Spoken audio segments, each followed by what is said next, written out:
Assalamualaikum teman-teman, selamat berjumpa lagi dengan saya Abdurrahman dan masih tetap di channel Abdurrahman ya. Dan masih tetap juga mengupas tentang seputaran gangguan asam lambung dan anestesi psikosomatis. Nah, di season kali ini saya akan share video tentang langkah-langkah yang harus kalian lakukan saat ingin terbebas dari gangguan asam lambung dan anestesi psikosomatis. Nah, makanya bagi teman-teman yang sekarang penasaran tentang apa sih langkah-langkah yang harus dikerjakan saat ingin terbebas dari gangguan asam lambung dan anestesi psikosomatis, tolong tonton videonya sampai habis, jangan di-skip biar kalian nanti mengerti, biar kalian nanti paham apa yang harus dilakukan. Nah, itu teman-teman, makanya tonton videonya sampai habis, jangan di-skip. Nah, kemudian seperti biasa teman-teman ya, bagi teman-teman yang baru bergabung, kalau seandainya kalian mau bertanya tentang seputaran gangguan asam lambung dan anestesi psikosomatis, alangkah baiknya kalian tonton dulu video-video saya sebelumnya, karena untuk seputaran gangguan asam lambung dan anestesi psikosomatis semuanya sudah saya share ya. Dari mulai cerita saya yang terkena gangguan asam lambung dan anestesi psikosomatis, kemudian merasakan 1001 macam sensasi yang sangat tidak nyaman, itu sudah di-share. Dan kemudian bagaimana cara menangani setiap sensasi yang hadir, itu juga sudah di-share. Nah, makanya biar lebih jelas, biar lebih detail, alangkah baiknya kalian tonton dulu video-video saya sebelumnya. Nah, itu teman-teman ya. Dan kemudian bagi teman-teman yang baru bergabung juga, seperti biasa ya, kalau seandainya kalian belum subscribe channelnya, mohon videonya itu di-subscribe dulu, karena untuk subscribe itu tidak memerlukan biaya, tidak memerlukan pendaftaran. Jadi subscribe itu adalah hal yang sangat mudah sekali bagi teman-teman lakukan ya. Jadi teman-teman itu cukup memijit saja tulisan subscribe, biar kenapa? Jujur ya, biar videonya itu cepat berkembang dengan baik. Dan kalau seandainya videonya itu berkembang dengan baik, sudah barang tentu itu akan menambah semangat tersendiri buat saya untuk terus nge-share tentang seputaran gangguan asam lambung dan anestesi psikosomatis ini terhadap kalian.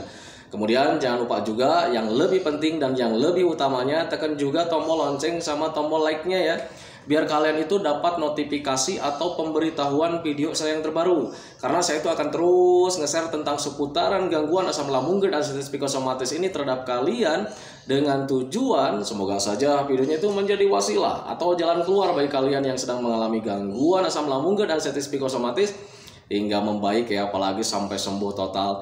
Amin ya rabbal alamin. Ya, minimal hanya memberikan motivasi saja, atau lebih minimalnya lagi hanya sekedar menemani kalian yang sekarang sedang merasakan tidak nyamannya dari gangguan asam lambung dan anestesi psikosomatis. Nah, itu teman-teman ya.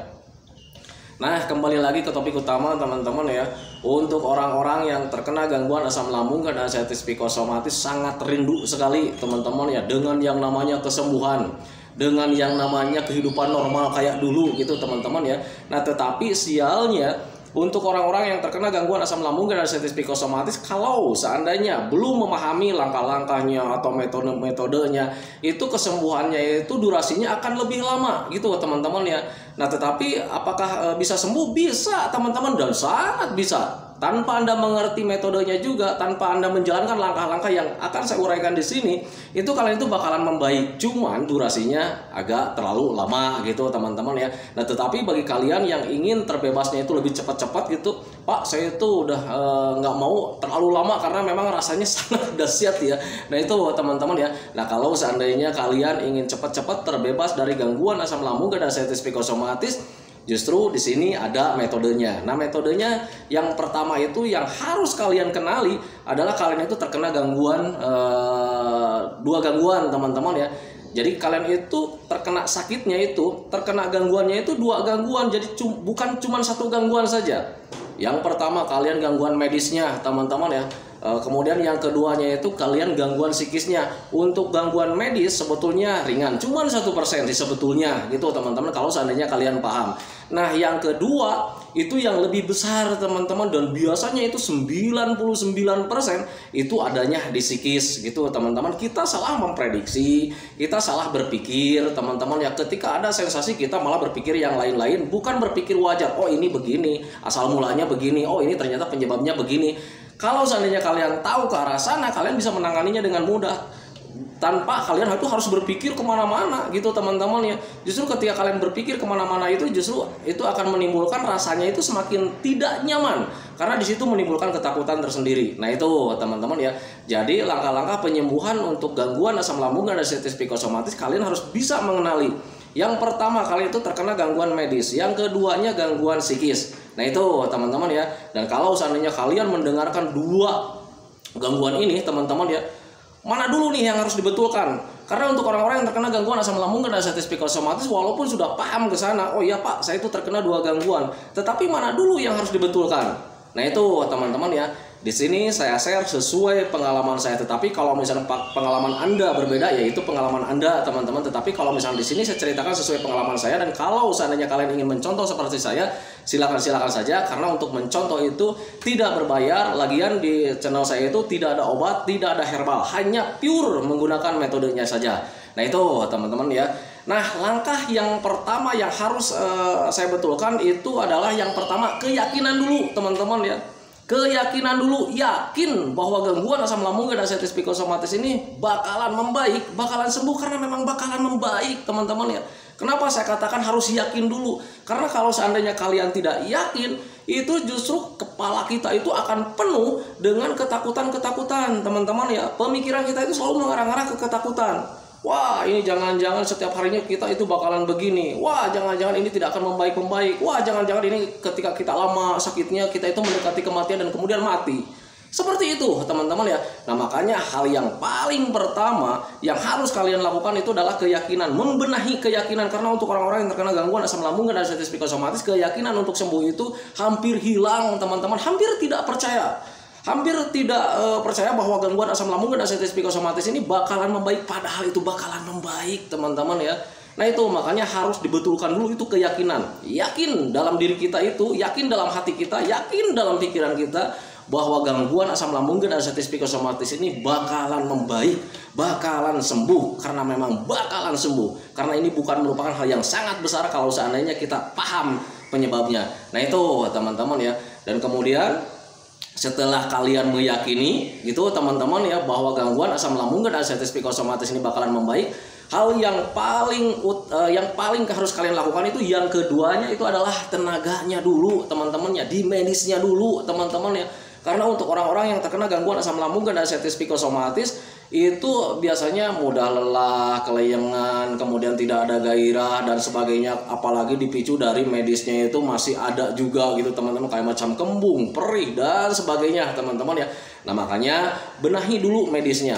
Untuk psikisnya nanti nomor sekiannya gitu teman-teman. Yang penting medisnya dulu, nomor satunya dulu gitu teman-teman ya. Karena untuk ketika kita membenahi psikis harus ada tenaga yang kuat juga, harus ada imun yang kuat juga gitu teman-teman.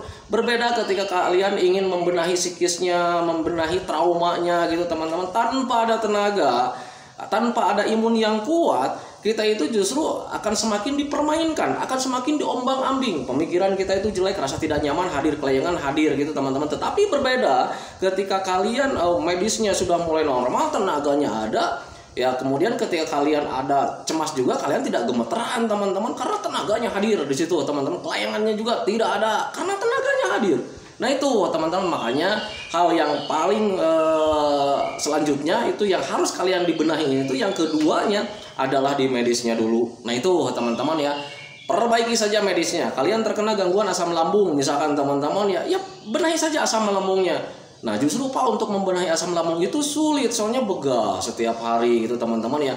Jangan terlalu dipikirkan tentang sensasi, yang penting kalian menjaga pola makannya saja. Untuk medisnya cuma 1%, 1 bulan paling lama itu beres teman-teman ya. Nah tetapi kalau misalnya kalian sudah lewat 1 bulan, bahkan sudah nyampe 3 bulan, 4 bulan, 5 bulan, sensasi medisnya hadir dari pencernaan gitu teman-teman ya. Nah itu berarti bukan dari pencernaan, tetapi pencernaan terganggu akibat kalian berpikirnya masih kemana-mana, ada stres di situ. Nah itu teman-teman ya, ada trauma di situ, ada ketakutan di situ. Nah itu teman-teman, makanya hal yang keduanya itu benahi saja medisnya gitu teman-teman. Dengan cara seperti apa?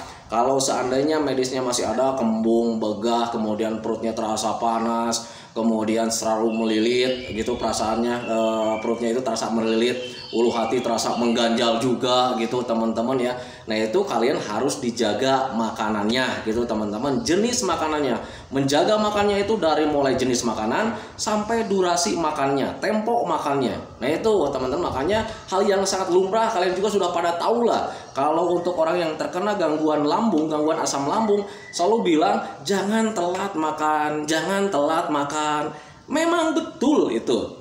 Nah itu teman-teman, makanya usahakan dari mulai sekarang kalian jangan telat makan. Tetapi untuk makan juga kalian itu harus menjaga jenis makanannya. Ketika kalian masih mengalami perih yang saking hebatnya gitu teman-teman, kemudian ulu hatinya itu masih ditekan gini, itu masih sakit, kayak mengganjal gitu teman-teman ya, kemudian masih terasa panas juga lambungnya. Nah itu kalian harus jaga jenis makanannya. Tetapi berbeda ketika kalian sensasi medisnya sudah tidak ada, kayak macam perut sudah tidak ada panas-panasnya gitu teman-teman ya, begahnya sudah mulai berkurang, ulu hati sudah mulai nyaman gitu teman-teman ya, berarti kalian sudah mulai bebas makanannya. Tetapi yang namanya bebas makanan tetap saja yang namanya pedas, sambal gitu teman-teman, kemudian asam, alkohol, kemudian bersoda, itu sebaiknya kalian tetap hindari. Apalagi yang namanya lemak dan pedas gitu teman-teman, sudah pedas tanpa berlemak lagi ya. Nah itu harus dihindari. Kenapa bisa seperti itu? Karena hal-hal seperti itu lebih cepat memperburuk atau misalkan mengembalikan lagi ke kambuhan kita teman-teman, asam lambungnya menjadi kurang normal lagi. Nah itu teman-teman, makanya pahami saja ke sana. Nah jadi ketika kalian pencernaannya sudah baik, sebaiknya kalian itu makannya itu diperbanyak saja, biar tenaganya hadir gitu teman-teman ya, strong lagi gitu teman-teman. Walaupun misalkan ketakutan kalian masih ada, cemas kalian masih ada, berpikir ini itu tentang ketakutannya masih ada, nggak apa-apa. Hal yang kedua itu kalian itu harus membenahi dulu medisnya. Kembalikan lambungnya atau pencernaannya kita menjadi nyaman lagi. Kemudian ketika sudah nyaman tetapi masih ada lemes juga, perbanyak juga makannya teman-teman ya. Kalian harus semangat. Gimana caranya supaya tenaga kalian itu hadir? Karena ketika tenaga kalian hadir, imun kalian itu semakin membaik setiap harinya.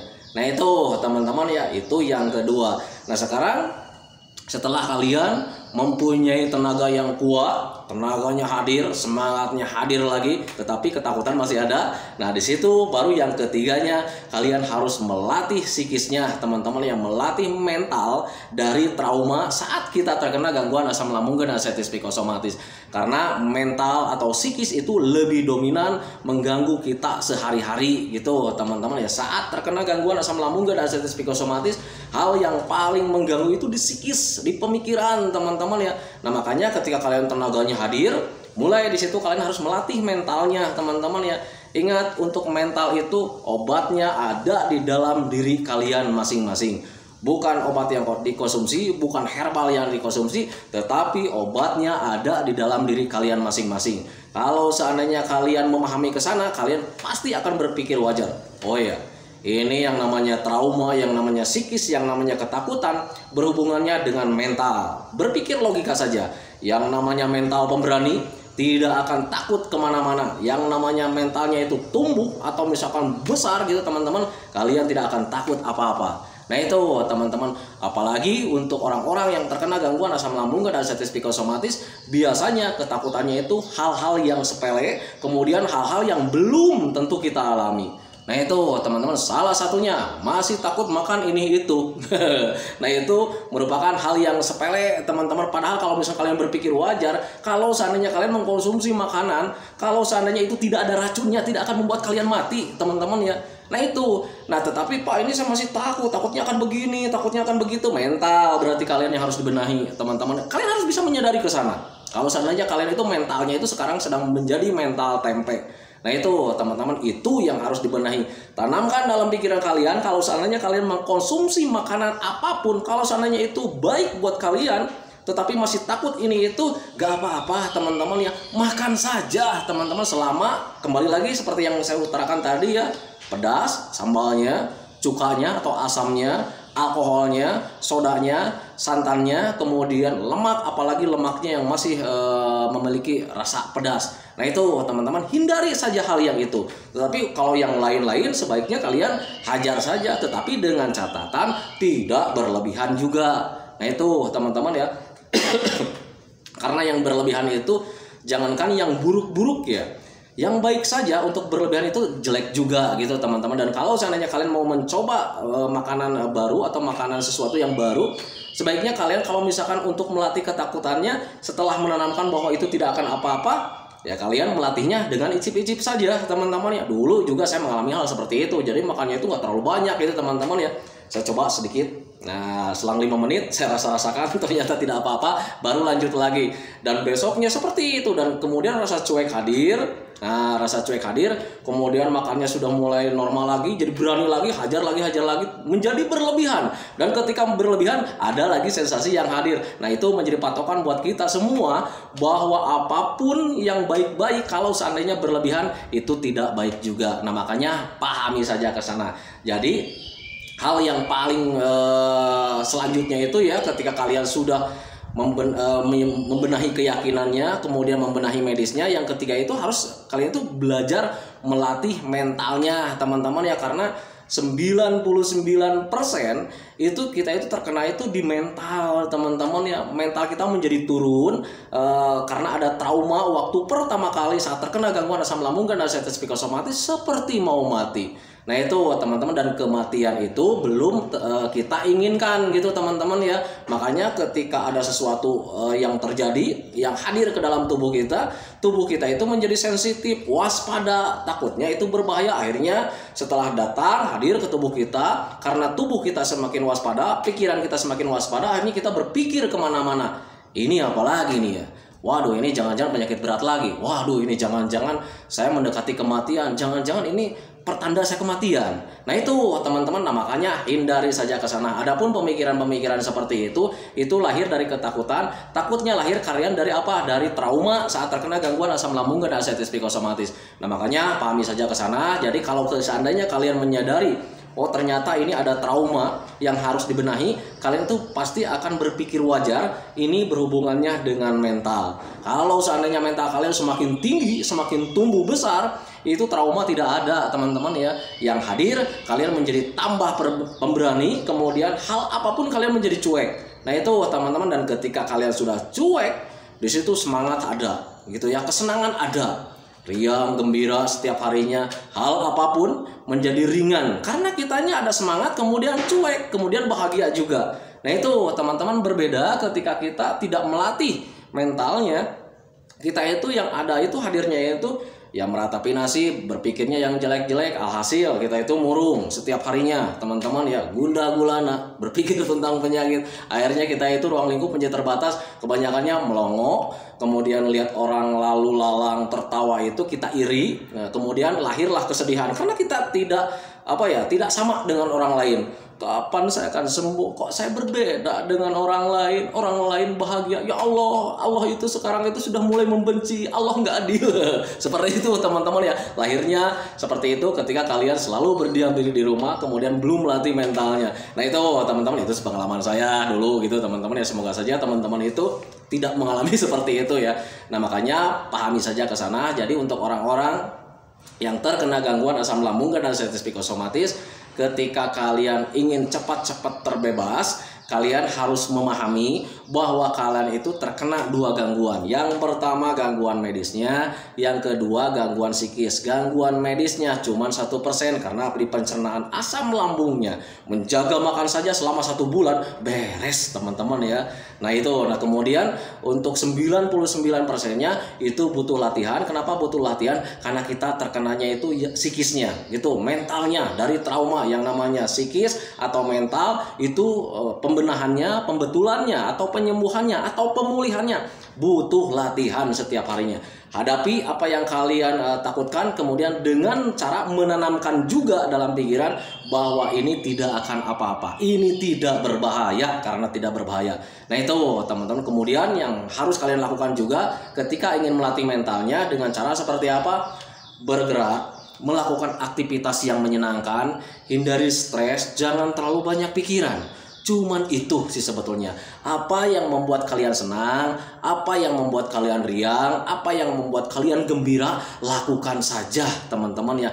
Ingat pepatah, rasa senang bisa lupa daratan, termasuk dengan penyakitnya, termasuk dengan sensasinya. Nah itu teman-teman, makanya pahami saja ke sana. Jadi hal yang paling sangat penting sekali ketika kalian sudah mengetahui metodenya, Kalian itu butuh kesenangan, butuh hati riang, butuh hati gembira teman-teman ya. Makanya lakukan kesenangan-kesenangan apapun itu caranya. Karena untuk kesenangan itu mudah dan sangat sederhana gitu teman-teman. Tidak dinilai dengan nominal uang seberapa banyak kalian punya, tetapi seberapa bahagianya kalian saat kalian melakukan tindakan atau melakukan aktivitas. Nah itu teman-teman ya, orang jahil saja ketika orang jahil kemudian jahilnya itu berhasil bisa tertawa padahal jahil itu murah ya. Nah itu teman-teman, makanya apapun yang membuat kalian senang dari mulai sekarang lakukan saja biar pemikiran tentang penyakit itu terkikis sedikit-sedikit. Karena jujur sepengalaman saya bahwa gangguan asam lambung dan artritis psikosomatis itu termasuk psikisnya sembuhnya itu dengan terlupakan teman-teman. Nah makanya usahakan dari mulai sekarang gimana caranya supaya kalian itu melupakan tentang penyakit. Caranya melakukan aktivitas yang menyenangkan. Di awal-awal sangat sulit melakukan aktivitas yang menyenangkan. Ketika beraktivitas tetap saja ingatan ke penyakit. Tetapi kalau misalnya kalian paksakan terus melakukan aktivitas yang menyenangkan, lambat laun yang namanya ingatan tentang penyakit, yang namanya ingatan tentang sensasi itu hilang sedikit-sedikit teman-teman. Dan kemudian nanti selanjutnya timbul ada rasa semangat, kemudian mempunyai rencana-rencana untuk melakukan aktivitas yang lainnya lagi. Nah itu merupakan perbaikan yang sangat baik sekali. Karena apa? Karena di situ kalian sudah mulai mempunyai rencana. Nah itu teman-teman, berbeda ketika kalian belum mempunyai rencana, berpikirnya itu masih penyakit, sensasi, kematian, penderitaan dan sebagainya. Nah itu teman-teman ya. Nah itu teman-teman video dari saya. Semoga saja videonya itu menjadi wasilah buat kalian. Semoga saja videonya itu menjadi pencerahan buat kalian. Semoga saja videonya itu ya minimal hanya sekedar menemani kalian saat sekarang sedang merasakan tidak nyamannya dari gangguan asam lambung dan artritis psikosomatis. Kemudian seperti biasa teman-teman ya, sebelum saya akhiri, saya selalu mendoakan sama teman-teman, semoga saja teman-teman itu cepat sehat lagi, cepat sembuh lagi, cepat kembali lagi keadaan kalian yang dulu, baik semangatnya, moodnya, tertawanya, bahagianya, pokoknya kehidupan kalian yang berwarna yang dulu itu semoga saja cepat kembali lagi. Karena memang saya yakin 100% bahwa keadaan kalian yang dulu itu sangat dirindukan sekali. Nah itu teman-teman, kemudian doakan saya juga teman-teman ya, agar saya itu tetap sehat, tetap kuat, tetap ceria, agar masih bisa tetap menemani kalian. Nah itu teman-teman, saya hentikan videonya teman-teman ya. Assalamualaikum warahmatullahi wabarakatuh.